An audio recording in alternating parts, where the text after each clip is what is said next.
Joining us now to review some of the headlines of today's newspapers from around the world is Arise News analyst Emmanuel Efeni. Good morning, Emmanuel. Good morning, Ruben. Good morning, Rufai. Good morning, Victoria Tundu, MQ Abiola. Good morning. You see that you have made yes. Don't forget that. That's made that famous. That's It's catching my on. uncle. My Clark. Right? No, his eye is on. Eyes on. Now let's start the review with this day, Nigeria's newspaper of record. The lead story: bury zoning and bury Nigeria. South Middle Belt leaders warn, declare another 8 years of Northern presidency unacceptable. Yes, this has been the story all morning.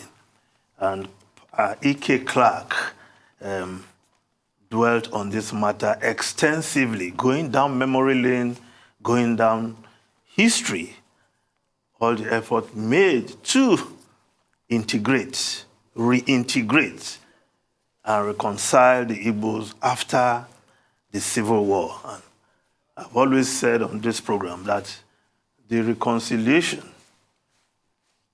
with the Igbos, that indeed the Civil War that ended in 1970, the reconciliation process has to end with an Igbo presidency come 2023. And the Southern and Middle Belt leaders are on the same page on this matter. But why is it a contentious issue now? Because the two major political parties, the PDP and the APC and PDP are all angling to put forward a northern candidate.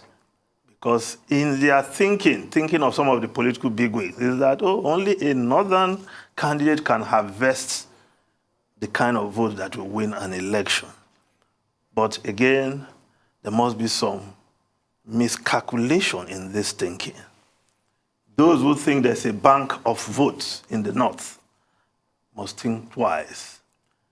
That the votes then candidate General Muhammadu Buhari got in 2015 will just be transmitted or transferred to any candidate from the north. I think that in itself looks like wishful thinking, because the general then was popular, he was a man of the people. Even at that, he had to go into a political alliance with the Bola Ahmed Tinubu-led Southwest to win the presidency. I haven't tried 3 times and failed.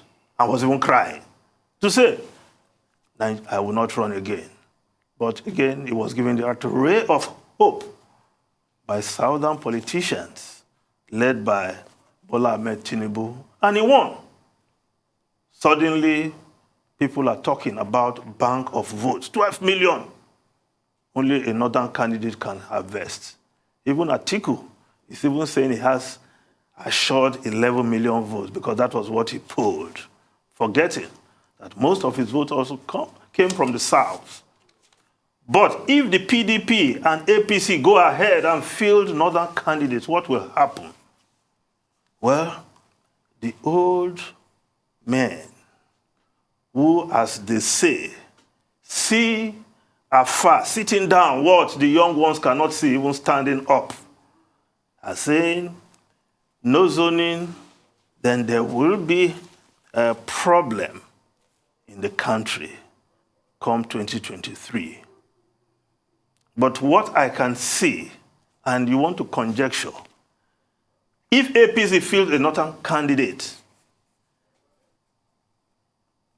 Bola Ahmed Tinubu, Yemi Oshibajo, professor, will be clapping and hailing that northern candidate. What will happen? And you think there will not be a plan B for Bola Tinubu that will put his southwest bloc in another party?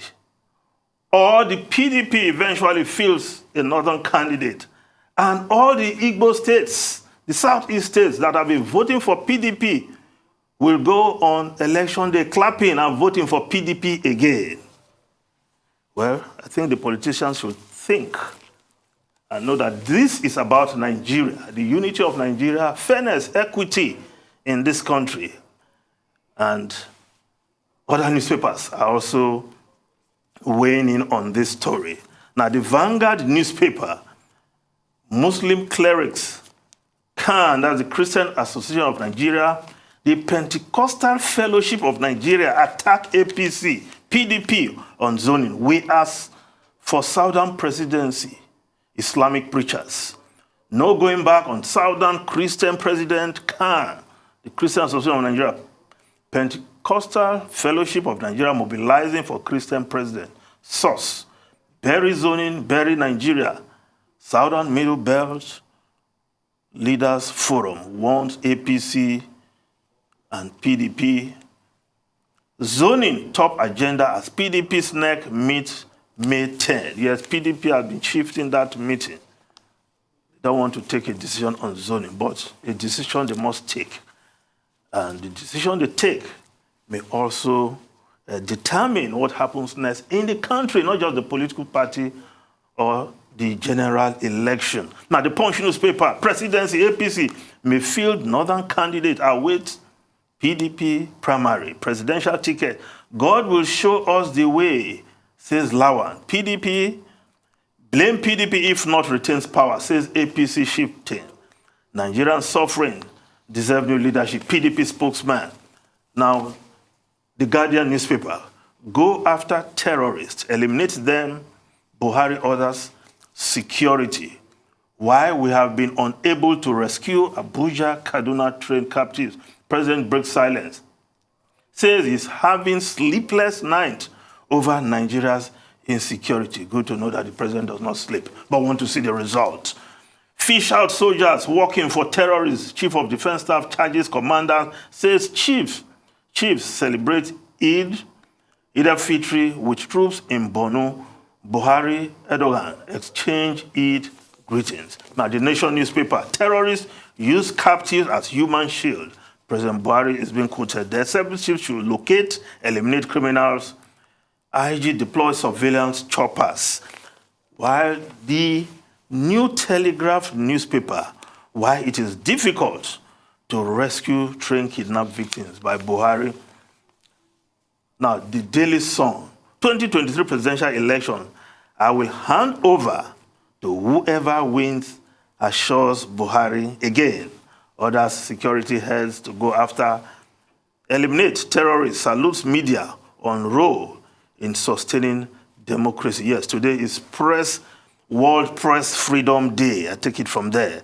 And the Nigerian Guild of Editors are saying that the media has been under attack, and indeed, the right to gather information and disseminate information by journalists is inalienable. And we can only concur on this program that journalists must be given the freedom to practice their profession as the fourth estate of the realm.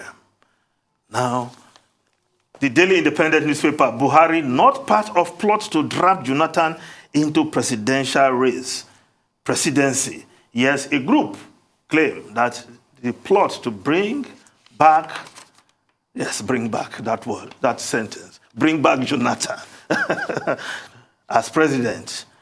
One group angling for that said the President Buhari is very much in the know. But a source in the presidency said, no, the president has no hand in that move. But we'll see how it pans out. The Daily Trust newspaper, APC presidential ticket. Senators divided over moves to pick Lawan as consensus candidate. Pro-Tinubu Amechi lawmakers kick. Senate president to buy forms tomorrow. Is injustice to support a northerner Ndume. God will determine my next step. Lawan, this is where I don't get it.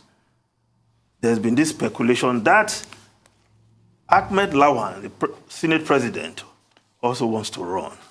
Now, when he was interviewed yesterday, he said he's all still in the realm of speculation.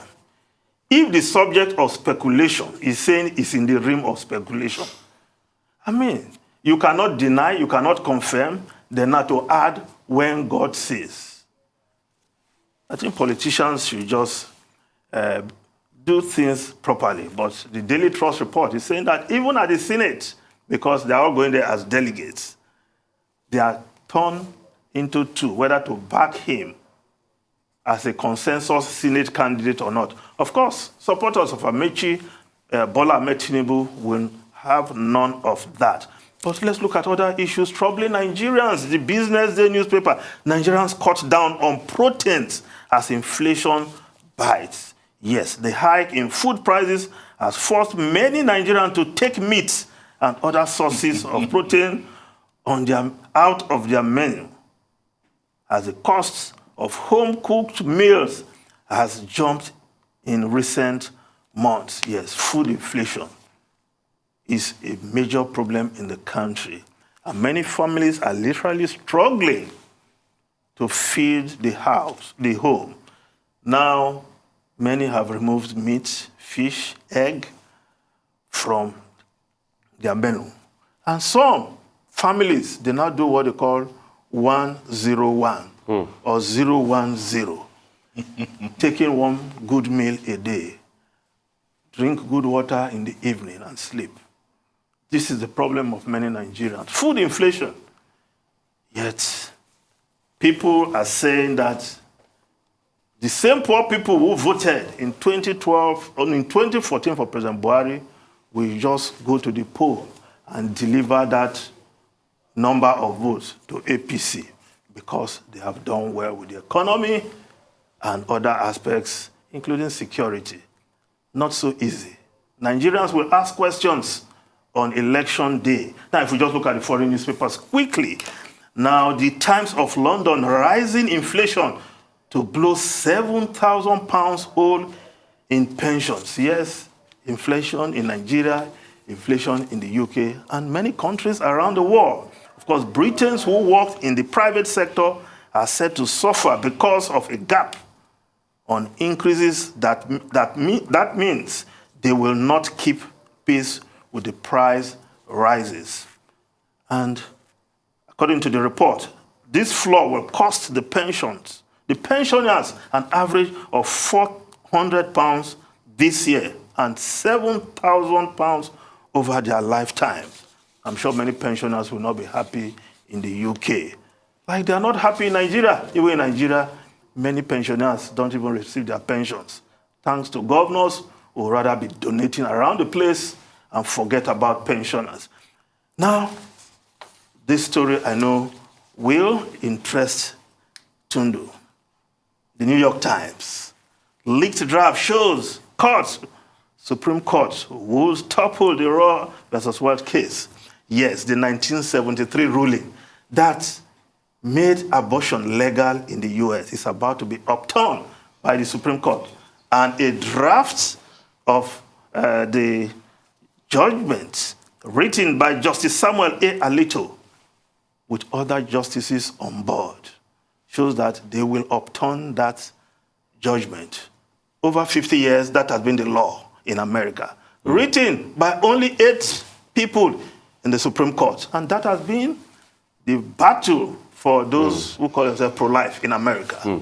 And the great Ruth Bader Ginsburg actually predicted that this would happen. She thought that it was too easy to attack Roe v. Wade, and she's completely right. The protests have already started, and the opinion is not even official. It's a leak by Politico, and it hasn't been confirmed. And already, yes, that's what I said. Already, the placards are out in full force. I want to say something quickly about the inflation story you took as regards to the UK. I think there's something called the triple lock system that hedges pensioner value, pension funds and value against inflation. So I think pensioners might be protected. Anyway, quickly, today is World Press Freedom Day, and the theme is journalism under digital siege, this monitoring of journalists. But today is the day that journalists are celebrated all over the world, and press freedom is emphasized. You made a point, Tundu, about Roe versus Wade. Well, we're here because there is a conservative majority on the Supreme Court of the United States. Which you support, Mr. 6-3. And then finally, Section 133, Section 134 deals with that your fear about some people saying we have 12 million votes in the North. You need 1/4 of the geographical votes spread in 2/3 of the states. And Section 179 applies to governors. Thank you very much, Emmanuel.